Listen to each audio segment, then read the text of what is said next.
Okay, let's go. We're ready. Well, this is SANDCAST, Beach Volleyball with Tri Bourne and Travis McWhirter. We are back in our Born on the Beach studios for the first time in like a month and a half.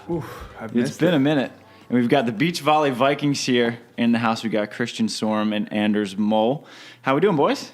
Great. Very good. It's an honor to be here. Yes. It's an honor to have you on the podcast. And you've had quite the extended stay here in America. So you came for Hawaii, and you've been here since, and you'll be staying out through Vegas. So how's the U.S. been treating you? U.S. been treating us very good. It's always good to be in the U.S., and especially the California part. It's beach volleyball everywhere, and we like beach volleyball, so it's a perfect match. Yeah. Hawaii, Northern California, San Francisco, and then Southern California, and then Vegas. I don't think... Tough trip. Doesn't sound too... But we have had a lot of fun. We have been exploring, and we have also had time to have a little vacation, see Yosemite, and also not only play beach volleyball. So it's been a great month. And when's the last time you were home? We left home 5th of September. Okay. So do you guys have like families and everything, staying in touch with them? Are they worried that you're coming back? Not much. Just No. my mom calls sometimes. That's good. Yeah. Can hear her voice. Yeah. Anders is smart. He brings his brother along everywhere he goes. His security guard, Hendrik Mol, is here with us as well. I do a lot of stuff for these guys. Security guard is one of them. Yeah. Water boy, filling up these bad boys. Coach, videographer, we got a camera over here as well. Mm-hmm. Whatever they need, I'm here for. And I used to study in the U.S., so it's nice to see people again for me. Yeah, it was fun seeing you back in Hawaii, back in your element. Yeah. You went to the University of Hawaii and played there. I like hearing your pigeon slang. You getting it down? Not bad for a guy from Norway. Yeah, I would say so. I'm a little better than these guys. Whenever I talk to my Hawaiian friends, like they're left out of it. Yeah, which is funny. I'm not gonna talk my pigeon up too much, but I've heard a lot of it. I'm pretty impressed. Yeah. I've heard a little bit, but yeah, I'm impressed so far. If you need to brush up, Tri has a book down there. It's like Pigeon for Yeah. Dummies. Yeah, we got one. Pigeon for And you're also Christian's translator every once in a while here. If he needs help, which he might do, it's been a lot better since he's been in the US now for a while. But if he needs help, then He's always there for me. Yeah. Everywhere. He's helping me. Oh, perfect. Everyone needs a little help. yeah, especially with the Instagram captions. Yeah. That's shout out to Henrik Mol. And Hendrik doesn't have a mic right now, so you can tell that he's on the. He's sharing. A little on, a little off. A little on and off, but he's got a really strong voice, so It'll be fine. all good. And I like that you've been here for a while, but when we talked in San Jose, I like that you guys said like part of your job was that you get to see the world. So you just saw Yosemite, and I'm sure you saw like a fair amount of Hawaii. I know you went on a hike, I think, with Melissa and some of the Canadians too. So like, what has been some of your, I don't want to say like favorite, because you guys have been all over the world since January, but some of the more memorable things that you've seen? For sure, I think Hawaii is for sure special, and I wish we had more days off that we can do more hikes and see more places, because Henrik lived there for 4 years and he told us it's amazing, and we wanted to see more of the great places, but we only had 1 day off, and We got to see a lot of great places on that one day as well. Yeah. It was a busy day. We got to explore the island, and it was beautiful, and it was a good time there. And but yeah, we wish we had more time in Hawaii for sure. Well, hopefully it goes back next year. Hopefully, we cross our And you fingers. guys got to lose earlier, so you have more time. That's true. More time to. We lost earlier this time too. I was stoked. Henrik was cheering against you guys. Yeah. I was sad for like 2 minutes, and I was like, yes, let's go for a hike. Yeah. Very nice. And I know it's been such a long year because we started with the Hague, and then you had Fort Lauderdale. It's just been one tournament after the next for you guys. So like, just mentally, how much does it help to take those little breaks to just see the world and sort of step off of a volleyball court? Because you don't lose early often. Mm-hmm. Like, that was a pretty rare instance in Hawaii that like you got to take a break and not be busy on a Saturday and a Sunday. Yeah. So how much does it help just like mentally being able to like stay in it and like stoked to see different places? Because traveling can be a lot. Yeah, I think that's really important for us to just get our minds off volleyball for a little while, and because there is so much volleyball also in our family, we talk volleyball all the time. So it's really good to just get some days off when we are not playing, and we always try to go together and explore places. When we were in Poland and Warsaw, when we lost, we went to a Beyonce and Jay-Z concert. Wow. That was cool, and that's something you don't usually do, but we always try to explore the places we go around, and I think that's really important to keep our minds fresh and not always think about volleyball. But sometimes it's hard also because you're tired after the tournament and you're losing, you're sad, and you just want to be in a room. But Especially Kristen. I'm talking about myself, but I think it's a good thing that we try to do something the days we have off, and to see the places and do something cool with like a concert or something. Yeah. Yeah, I remember playing in Norway actually, in Stavanger, and a few of the teams that lost early got to go up to the fjords and like go up to like some crazy high cliff and looking out over, and I was pretty jealous. I definitely would rather be winning, Yeah, but I was gonna say. They were jealous at you. you have to like try to ignore that kind of stuff when you're winning, and then you lose, and you're like, all right, at least make the most of this trip and go out. But yeah, I would have thought that maybe you guys didn't get to see much this year with all the winning you did. Yeah, in the last part of the season, there wasn't much time for anything else than playing volleyball, because it went so fast, and we went from the one tournament to the other, and that was also hard to because we had never been winning so many tournaments in a row, and that was a new thing for us this year. Right. But we handled it pretty well, I think. Oh, obviously, yeah. Well, you're currently number one team in the world, so that's I think you handled it pretty well. Let's backtrack all the way back to like when you guys were kids. Like, I mean, you basically were kids when you came on tour. Yeah. You arguably still are kids, right? 2021, or sorry, 21, 23. What are the ages? 21 and 22. Yeah. 21, 22. Okay. Yeah. What was the your guys' original introduction to volleyball? I know the Mol family is a big volleyball family, right? How about your family, Christian? My family also played volleyball. Okay. My parents met at a volleyball court actually. Yeah. Oh. So they just played for fun, and I got introduced that way. And also when they played, I just played with them after they were finished, and it got more and more serious. My sport was football or soccer. It's kind of big in Norway, and so that was the thing I want to do professional. And but after the years, I think I thought volleyball was more and more fun, and I had to choose at one point, and then I chose volleyball. And then I went to this high school, TopVolley in Norway, where we met this guy, and we practiced together 2 times a day, combined with school. It was a border school, so it was like for boarding school. Boarding school. For us volleyball players in Norway, that's the greatest place to be. So everyone that went to this school was a volleyball player. Mm. And this is high school only, or before that even? High school. So High you're school. 15 to between 15 and 18 years. Wow. And all three of you went there? All three went there. As well? Yeah. Dang. So So you guys definitely had a head start on everybody else in that way. That's pretty cool. What is it like going to a school like that, with like the mix of volleyball? Do you like one of your classes is like volleyball in the morning, or is it like at the end of the day like a normal school? Well, I work there right now, so I'm gonna. Oh, nice. Okay. I'm gonna speak for him. Yeah. Shout out. Yeah. So there's no volleyball classes. There's no like volleyball educational classes. You don't go from like math to volleyball to science to volleyball. No, it's just regular subjects like Okay. Norwegian, English, math, second language, and then electives, whatever they are. So you do stuff like that in the middle of the day.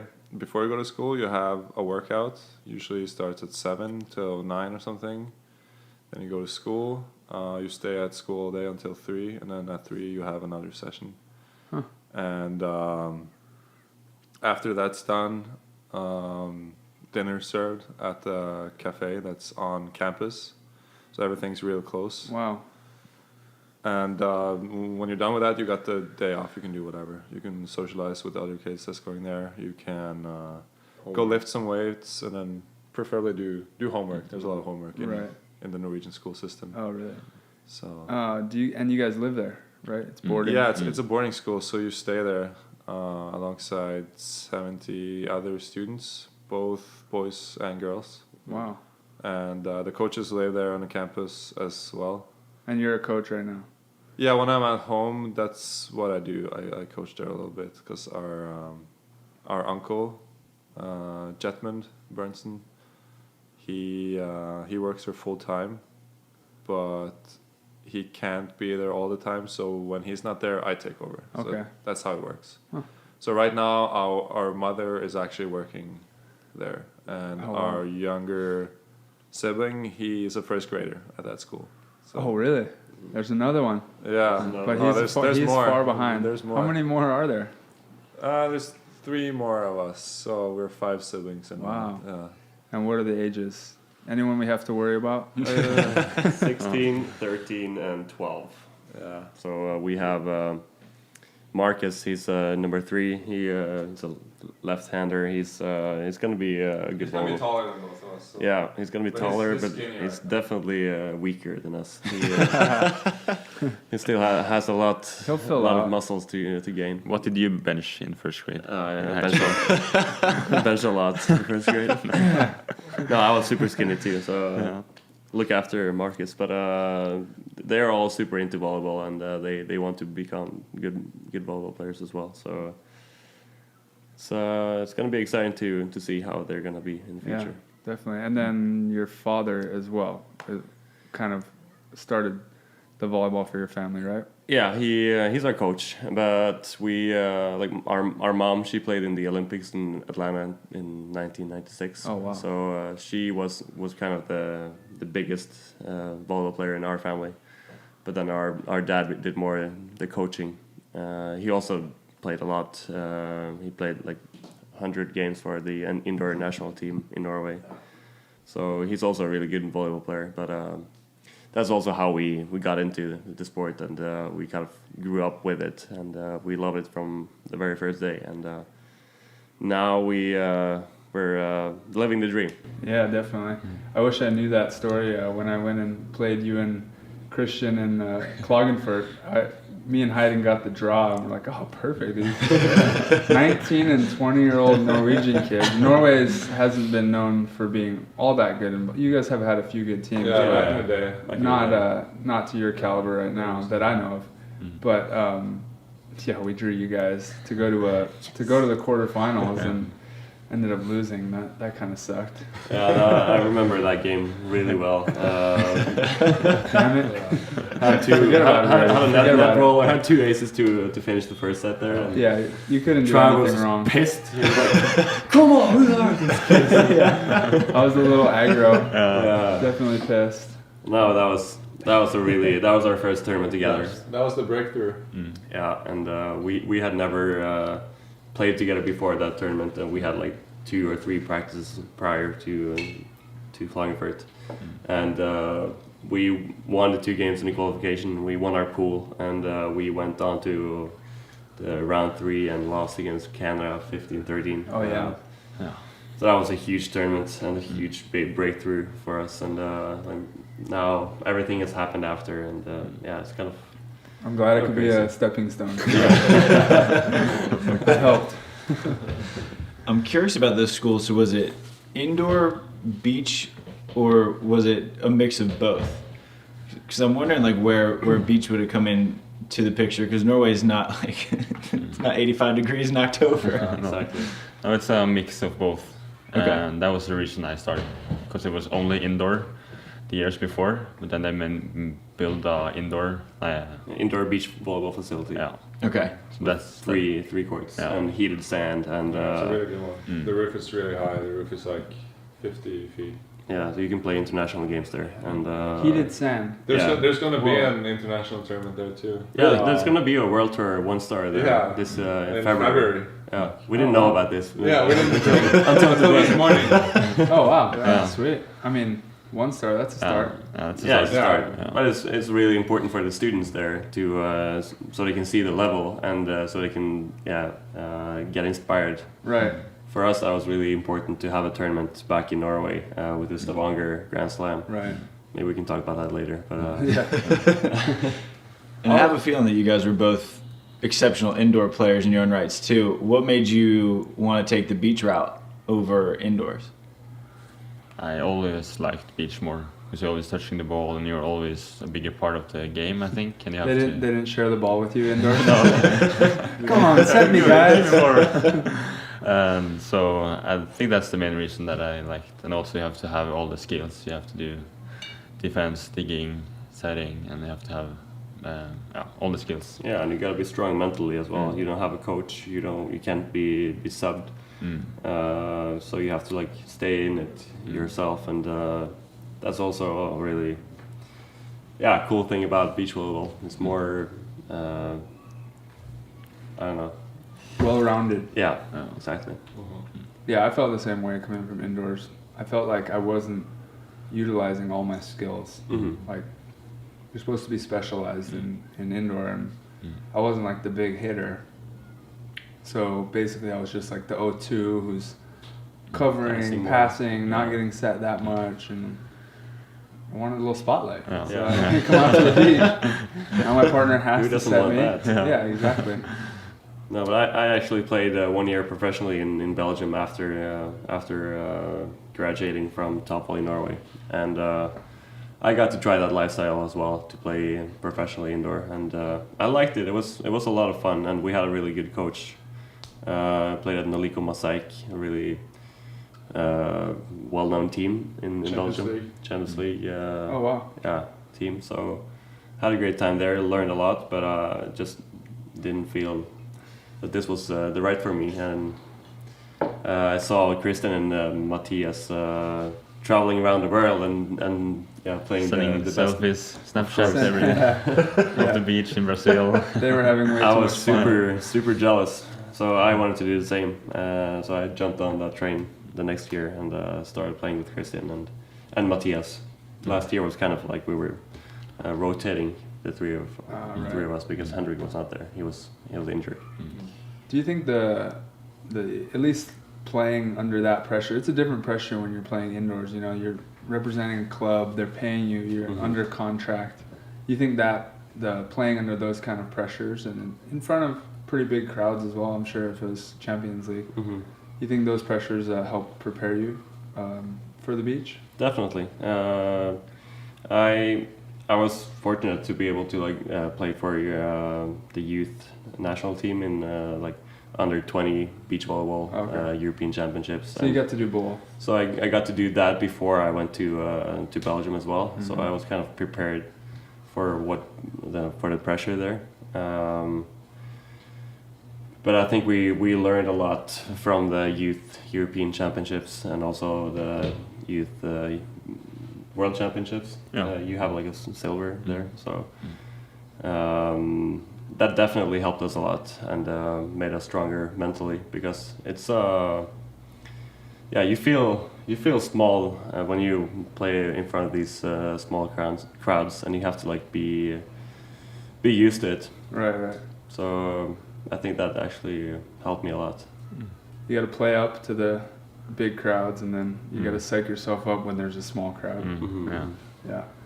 I was gonna say, because I mean, shoot, to come out when you're as young as you guys are and be ready to compete on this level is kind of unheard of, because beach is an experienced sport, and I think you have to see the game flow and experience the feel for the kinds of big hitters and power game and veterans with their shots and the way they can move the ball around. But you guys kind of came out and were fairly ready. Obviously, you've been training beach volleyball since you were younger, because the TopVolley, that's what it's called? TopVolley school. But what else do you think you guys did before, let's say, that breakthrough match when you beat me in Hyden? That's the breakthrough. What do you think were like the big things that you guys did growing up that kind of prepared you to compete almost right away on the world tour? It took 2 seasons to get to number 1 in the world where you guys are at, but you're obviously competing right away. Klagenfurt was probably one of the biggest tournaments in the world at that point. So what do you think was kind of a big factor? Was it like you guys just watched a lot or studied it, or maybe you guys had great practice? I mean, you got your brother probably was beating up on you a bit when you were younger. Anything come to mind? That's a hard question, but I think, like Anders said, we have a lot of experience from youth tournaments and playing in like the finals and that kind of stuff. And also we have been watching like the stars like Ricardo and Dalhouser since we were really young. So you watch a lot of video, or did Yeah. you guys get to actually go to tournaments ever? We watched a little video, but also the Stavanger tournament is right. one of, I think that's one of the reasons I starting to like, I want to play professional beach volleyball. When I saw the World Championship in Stavanger, I was like in love with this game. The crowd, the Right. sport, it was like so crazy. But I also think we're kind of, it's hard to explain, but when I play, if I get blocked, I just don't, or if I get blocked, I always think about why did I get blocked. I'm just like just hitting, and next time I also just hitting. I try to see what the blocker do and try to remember and try to learn from every part of the game. I think we have an open mind to learn through every match and every training. We're definitely good when it comes to like communicating and making good plans and trying to like see the whole game and not follow like one tactic from the start. We try to just see how every game goes and adapt to it. And also I think it helped a lot that we talked a lot of volleyball when we were at home with our parents. We discussed many different things, so that kind of prepared us to these tough matches. And also we're two really calm guys, and we match each other very well there, and it's easy for us to get along on the court, and that chemistry is really, I think that's really important. And we're smart volleyball players. We know a lot of things, and we have watched a lot of volleyball in our life, and also like on where we have been watching on YouTube, but also like on live when we saw the players play in Stavanger and around the world. That seems like the biggest factor that I don't know if people are missing, but like when I see the success that you guys had, there's a lot of people watch, especially you, Anders, like physically you up at the net, you're getting up pretty high, maybe higher than almost anyone in the world, like the Phils and all those guys, and a lot of people might attribute it to that, a lot of your success. But I think right there what you guys said, that you guys study the game and constantly trying to learn, that's probably the thing that's really pushing you guys over the top. We always try to develop, and we know that we can always improve our game. And now, even though we're number 1 in the world, we have so much to improve, and we want to keep pushing our level. And that's our motivation as well. We want to see how good we can become, and that's we want to push the sport to a higher level. How do you have you got? I mean, we still have one more event of this season, but how do you raise the bar, or set the bar for yourself going into next year? I don't know if you've thought about it yet, or if you want to, but I think the greats are always able to. They don't need anyone to be chasing. They're setting their own bar and keep raising their own bar. But I think that's a whole new challenge. So it might be a fun challenge for you guys coming up. Yeah, because we have always been pushing against we have always tried to practice with the best teams that we can, and now we are the best team. So now we have to like find we of course we have to try to practice with the other teams, but I think that if we just really focus on things to improve on practice, I think that's going to be really a key to improve more. And there's no recipe. There's a lot of good teams out there, so there's always some teams that can challenge you on different things, and you just have to learn from each and every team you play against. Right. The first time. I was hoping you guys would be cocky and thinking you're going to be the shit next year and then go downhill, but damn, sounds like a pretty good mindset. The first time that I'd really seen you guys play was when you were here in Huntington in May, and you played John Mayer and Trevor Crabb, and you knocked him out. And I asked John, I walked by him in the players tent and just asked, about you guys, and he said that Anders, that he reminded him of Phil Dahlhauser, which is like the highest compliment an American can pay another blocker. And I know that you guys weren't quite at the level that you are now, just because it took you like halfway through the season to start winning. I think Stad was your first win, right? What's the difference between your game in Huntington when you were on the cusp of winning and in Stad where you went Sunday, back to back to back and won 3 in a row? I feel like in May also we had some really good matches, and I think the level kind of was there, but I think the to maintain the consistency and contain the level over whole tournament. We played good in the pool play. First round we played good. Second round we can just lose against a team that was kind of the rank was worse than the opponent we beat yesterday, and I think that's the main thing this season, that the last couple of months that we can win the matches even though we are not playing our best, and we can find a solution during the game to win the match. I think that's one of the key points for this. I went back and watched all of the matches that were available from Stad the other day, and so I started with your semifinal against Taylor and Jake and Christian. I kind of just want to start with that dig at, I think, 14-13? Yeah. So Taylor has a cut shot for match, and I mean, you guys were in a semifinal, and a Norwegian team hadn't won a beach volleyball medal since '97, I think. Years. And so Anders, like, that was like your whole life. Like, they hadn't won a medal, and you guys were right there. Like, how do you stay mentally composed on a stage like that when you're in a spot that a Norwegian team literally hasn't been since you guys could talk? That's crazy. But I think they didn't think of that. No, if they would have thought of that, they probably would have gotten their heads. Yeah, we did not think about that at all. You can't think about that at all, because then you will lose, and or it's gonna be harder to win for sure. You have to like stay in your own bubble. You just don't gotta think, you just gotta do at that point. I like that. Yeah. But yeah, we I don't know.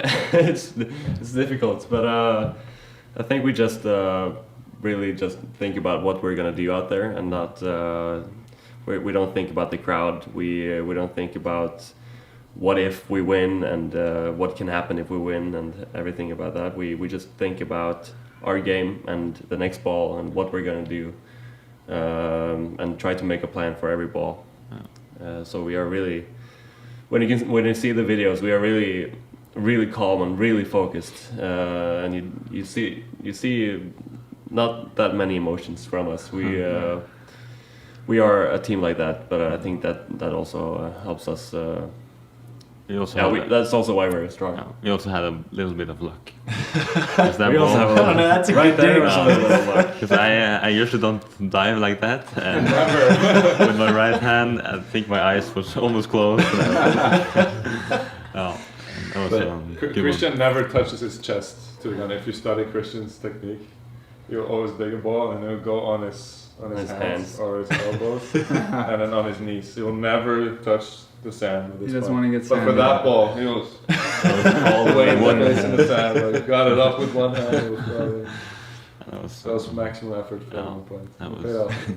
I get nervous when I watch the video now. I like, Normally, I get more sandy than you after the games. Like my shirt can be like completely wet and full of sand. Kristen is like Clean. super Squeaky- clean. Squeaky clean. it's called smarter. Yeah, really. I mean, that blows my mind, because I remember Hayden and I were opposite. He'd always look at me after, and I have no sand on me, but I'm a blocker. So it's because I'm blocking balls, or I don't know. But for a defender not to get sandy, that's some good footwork or something. Yeah, something. Something's good.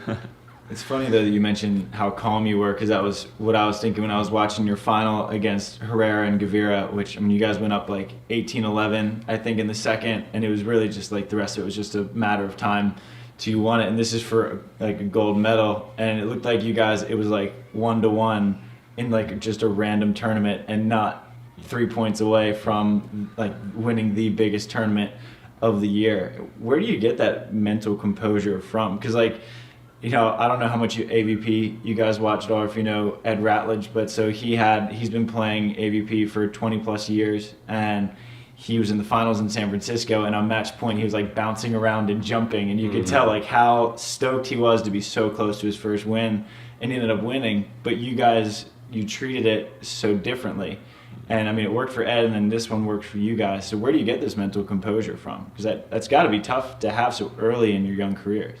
Yeah, I think that's something that's really special about us, that we have that mental composure, and that we can stay so calm in tight situations. But I think it just grows on us when we had a lot of confidence in that tournament, and we built a lot of confidence in that tournament, and we used that confidence in the next tournaments. I think that's also why we did so well. But Christian is always ice cold when it comes to the tight situations. He has always been like that, and he loves to get the side outs when it's close. So that's why I spike bad on the warm up. Just because I wanted to get the serves. But I have had a little trouble with it before. I struggle a lot with closing games, and I thought I didn't like it, but now I have gotten used to it, and I have been in the situation many times, or I have learned a lot. So I think we're just using our knowledge now to and putting it into our game, and I don't know. It's hard to find answer on that question, but I think that's what I have to say. And winning one of the big tournaments is one thing, and you guys won back to back to back. Did it, because that's success that's really difficult to sustain, not just 3 tournaments in a row, but then a little bit later you guys were back in the finals in San Jose in an equally loaded field. So how do you continue to sustain that success without getting big-headed and without sort of slacking off a little bit? Anders, you mentioned that your confidence rose with each one. But still, I mean, you're playing against the best in the world, which, you know, Brouwer and Musin can beat anybody. I think there's probably 10 teams on the World Tour that could probably win any given weekend. Yeah. Sustaining that had to be pretty difficult. I'm just curious, like, how did you stay mentally engaged that whole time? I think short-time memory, maybe. Yeah. Like, for me, I don't think much about, like, the previous week, or I don't think about that we won the last tournament, that we are ranked higher than before. That's because it takes like 3 weeks for the FIVB check to show up in your bank That's account. exactly. It's perfect. 3 week delay, and then it shows up. Oh shit, that's nice. So for me, I don't think much about like the previous tournaments, and still for me now, when you tell me that you won like 4 tournaments in a row, I still almost can't believe it, because it's so crazy to win. If you ask me in May if anybody will win 4 tournaments in a row, I would say no. No teams will do that, because the level in the FIVB Tour is so good now.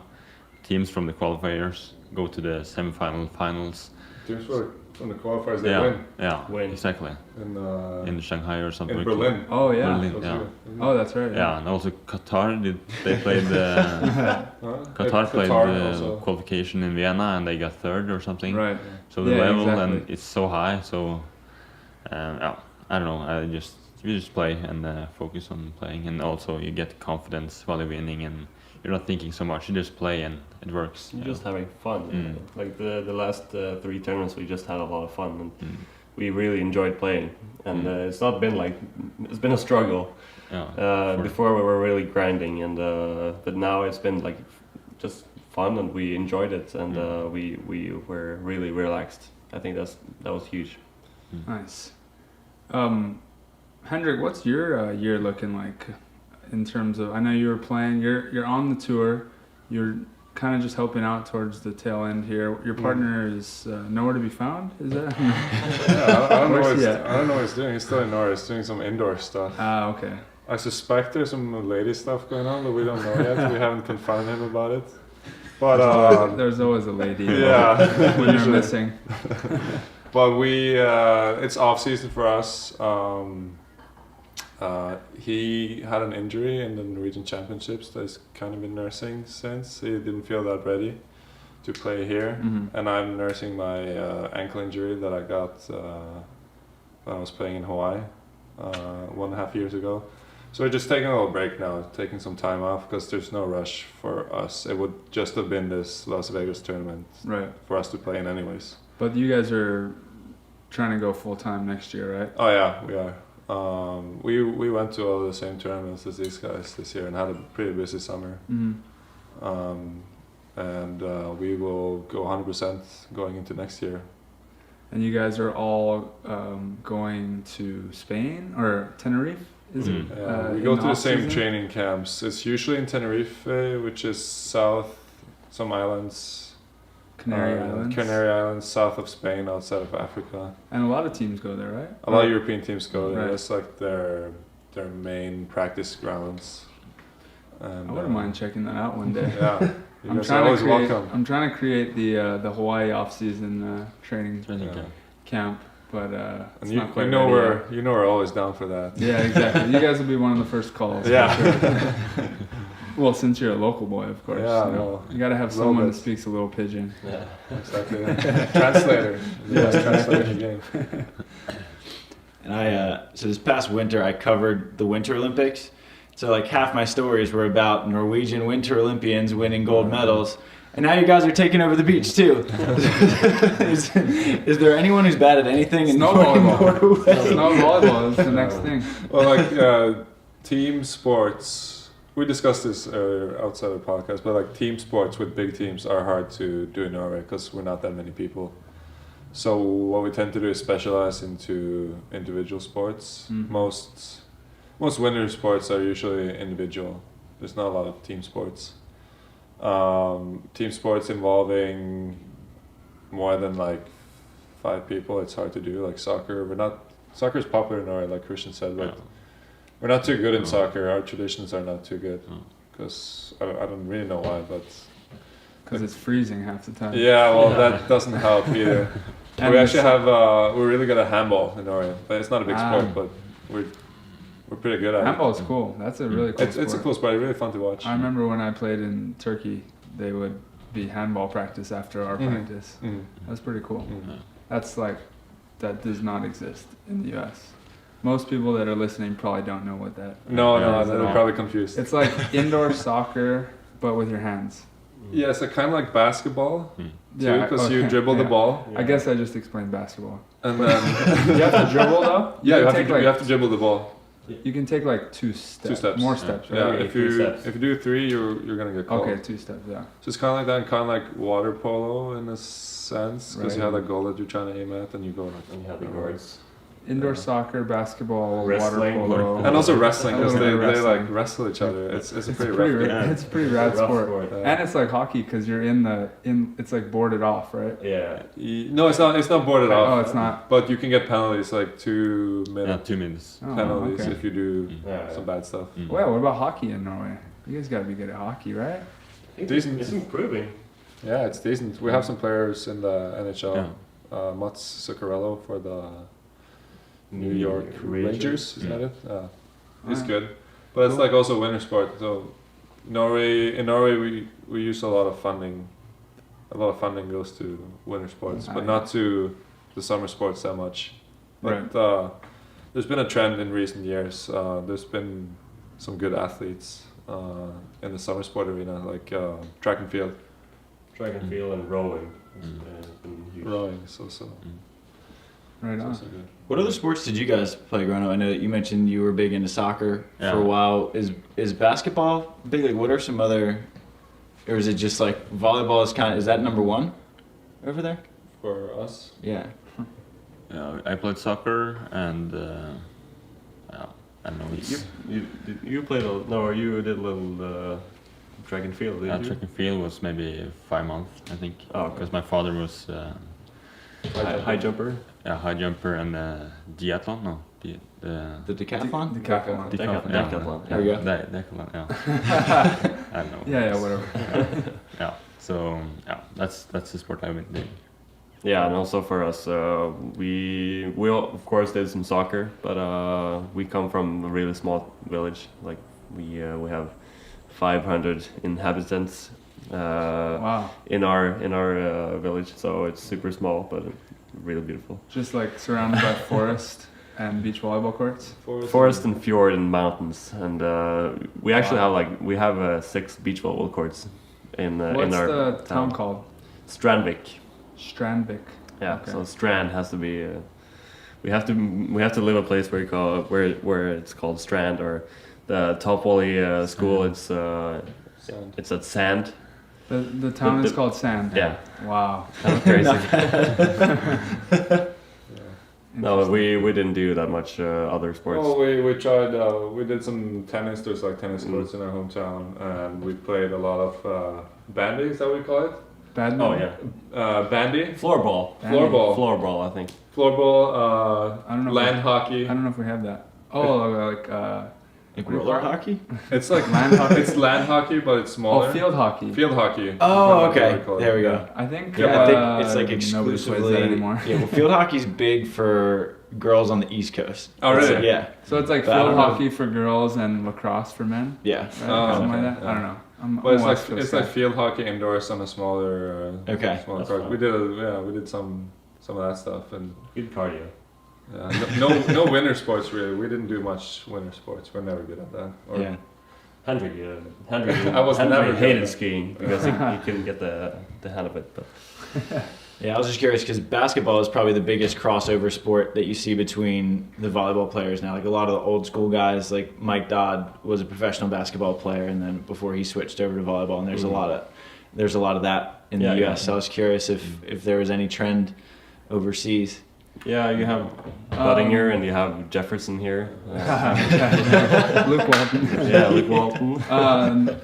I think Samoilov's Alexander Samoilov's played basketball played a lot. basketball. Yeah, I think he played pro as well, right? Like I'm not sure. Might Maybe have a little been. bit, yeah. I'm not sure. But I Yeah, think basketball is kind of big in Latvia. yeah, and the Baltic In Norway, countries. basketball is really small. Yeah. And volleyball and beach volleyball is also not very big sport. So It's on the rise. yeah. I know you guys haven't been home in a while, but what is it like coming home now? I mean, are you almost like Norwegian celebrities now when you come back home? No, it's been a lot more media attention than ever before, and we can feel that we are more famous than before. You can see people recognizing us on the street. wow. So that's pretty cool. But it's not like a life changer or anything. Yeah. We're still down to earth people, and we don't take off by any means. So I think that's really important for us. Well, there's only 500 people in your town, so Yeah, you just got to go up one Instagram post, and Exactly. everyone's gonna know. Now, we called you boys here for a while, and then you have a flight to Vegas to catch. Is there anything else that you want to bring up or talk about? Make sure that we chatted about before we let you get up and hopefully make a final in Vegas? We can ask Try how it is to be back on the tour. Ah, yeah. It's quite nice. We have been talking. We have been Coming talking off of enough. a win. Yeah, A exactly. win in China. Yeah, It's huge. I might just call it here. Just end right there, and my win percentage is great. Yeah, right now you're number 1 in the world on the Olympic. I know. It feels pretty good. I might Yeah, pull yeah. out of Vegas and go through the whole off season. Actually, no, then I would lose it. No, it's been pretty awesome. I've spent a lot of time sitting here and hanging out with Travis. And a lot of times in this room, actually, my living room and dining area, when I wasn't playing, I'm doing a lot of talking. So it's been fun to do the walking instead of the Yeah. talking now. And it's pretty crazy how familiar it feels out there. I've said that a few times, where it's like, you'd think that taking 2 years off, you'd go out there and be like, oh crap, like it's too fast.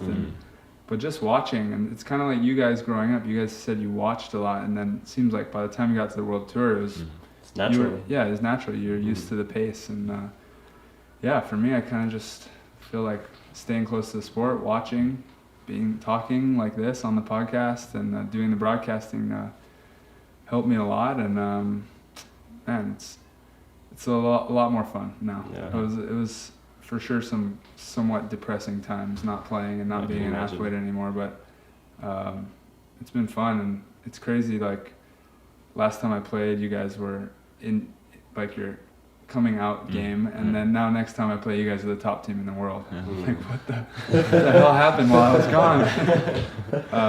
No, but I'm excited, and the World Tour is, like you said earlier, it's probably the best it's ever been. So I'm excited to, we won a 3-star, which is, I'm not going to downplay that at all. It's a World Tour event, and it's a tough one as well. Sure. But I'm excited to get out and start playing against all the 4 or 5-star players like you guys in Vegas, and I'm sure Hendrik will be right there next year. We'll all be battling, and it's really be a fun season. Yeah, I'm excited for next season for sure. Maybe some. First, I mean, we all got to just go take care of Vegas, and there's probably not a better place to end the year than in Vegas. Right? That's true. And you guys are both 20, or you're 21, 22, so you guys are all clear. All good. Made a little extra money in the World Tour final. You might want to look that one up and see how much they made in that one. They're gonna have a good party in Vegas for sure. Drinks on us. All right. Oh, perfect. You said it. I'm not spending my money on other people. I said it for both of us. I'm not gonna take that bill alone. Bottle service. Yeah, it's gonna be fun. What other kind of things stood out to you guys this year on tour? Just having fun, enjoying. I know you guys said Hawaii was a good one, and something else we got to talk about is your guys' YouTube page. Oh yeah. You're doing a video right now. We'll see what you guys come up with that, and we'll have to have our listeners go check that out. But I think it's been pretty cool. Obviously, I've been doing stuff on the side, media-wise, that I want to continue now that I'm a player. But you guys started a YouTube page that's been pretty successful and pretty popular while you're playing. Talk a little bit about that and why you're doing it and what you're doing, and how people can follow along. I watched the Hawaii one the other day. You guys did a vlog about your trips around, like what you're talking about, your trip around Oahu, which I thought was very entertaining. Nice. Kristen, you want to do? No, I'll take you. The names are the Beach Volley Vikings, which I love because everybody knows I'm check it a out, Vikings fan. And Anders just had my Minnesota Vikings helmet on. Yeah, I'm just hired as an actor. We were talking about it earlier. Hendrik and Anders, they run the camera, and Christian's the face guy. Yeah. He doesn't worry about that. He's the actor. Yeah, He's better in hired in It's only acting. Yeah, it's only acting. No, we started this YouTube channel quite recently. We did a lot of vlogs in Norwegian before because we just wanted to show our Just lifestyle. not vlogs, but just like like travel videos. practice diaries. We would call them travel videos and stuff like that for our Facebook page, because we've been on Facebook for a while, and that was like our audience, because it's only like the Norwegian people that go on there to watch. So we wanted to expand it to reach more people. And so we decided to do them in English, like the same stuff that we did, and also put a little more work into it. And we got a better camera. We learned how to edit videos, and it just like grew from there, kind of. And now it's something that's a part of what we do, because the media stuff is really important for a beach volleyballer, because there's not that much coverage. You don't get that much coverage. Right. We don't have media. the ESPN covering us every day like other sports do. So we need to do it ourselves for sure. Exactly. So Yeah, we want to grow the sport, and we want to make the sport bigger in Norway and also like in the whole world. And we really love this lifestyle, and we think it's something a lot more people can have a relation to. something you want to share. Yeah, so I think the potential for beach volleyball in the future is really big, because it's a spectacular sport. And I think it's really important that we are doing what we're doing with the YouTube channel, the McKibbins, what they're doing with the YouTube channel, what you guys are doing with the podcast. I think we just have to really cooperate together and try to make the sport bigger and now more we just visible. need some big investors. Yeah. Anyone out there? So if you know any big investors that wants to actually help a sport, Olympic sport, The athletes are on board. links are below. Yeah, exactly. Yeah, I think it's huge, and I think it's really important. And it also sets, McKibbin's doing it, you guys doing it, us doing something of that nature. It's just, Melissa from Canada, she started doing something, Kelly Reeves, and I think it's starting a trend, especially for the up-and-coming athletes. It's kind of setting a standard of we need to get ourselves out there and promote ourselves, do a little work outside of volleyball, even though we are very busy. Just what needs to be done, and it's going to help the sport grow, but we're also going to make a much better living in the long run. I think because people have more access to us, and like you said, like if we can collaborate, everyone that is doing it can collaborate like we are today. We're doing a video and a audio version of it. Sky's the limit.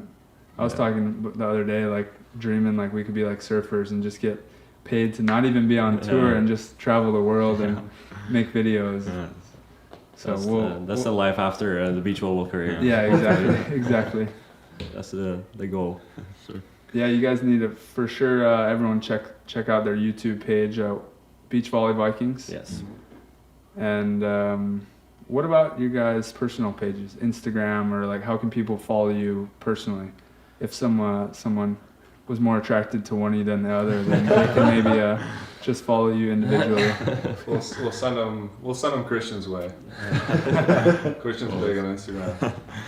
Yeah, my name is Christian Sorum. There it is, right on. Desperate.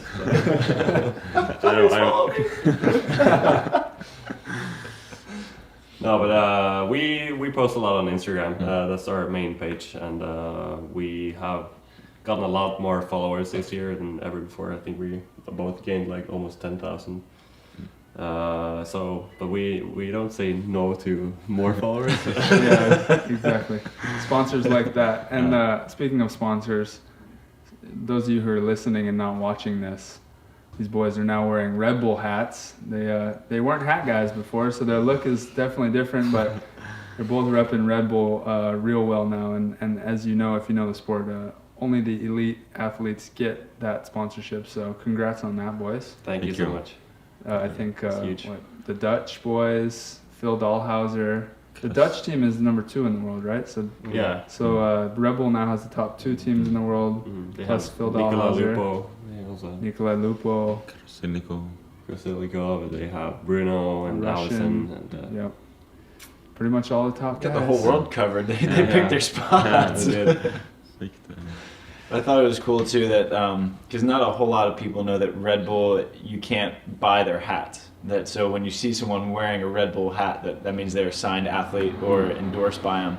So I remember I saw you guys in San Jose, and that lady was like, "Where'd you get those hats? They're awesome." Can't get them. Sorry.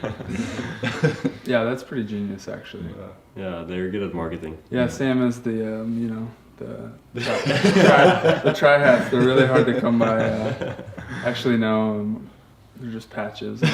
Anyone that wants one can have one. Hendrik, how can people follow you? Well, I need more followers than these guys, so it's just at Hendrik and Mol. There you These go. guys have thousands of followers. Yours I'm is still more trying to get entertaining, I'm sure. one. Yeah, it is. You got the third person. It's more genuine. Okay, It's more perfect. genuine. There's more like business-like now. Oh, the big time Red Bull guys. I'm more casual, so go follow that if you want to. If you're into some pigeon, then go follow him. Yeah, if you're something. Yeah, the Norwegian Hawaiian. Yeah. I like it. It's like opposite of Hawaiian Viking. Yeah. Viking. I like that. Viking. Last comments. So you guys, at the end of every show, we kind of ask if you guys. What's our question? If you guys could give advice to an up-and-comer or another avid beach volleyball fan, what would your advice to those youngsters be? My advice would be just play a lot and have a lot of fun when you're playing. Don't be too serious. Just learn the game by having a lot of fun. Yeah, same as Christian. It's really important to have fun, and if you're having so much fun that you want to like become professional, you're gonna take that step eventually, I think. So just play a lot and try to bring your friends with you, and try to get more people into volleyball.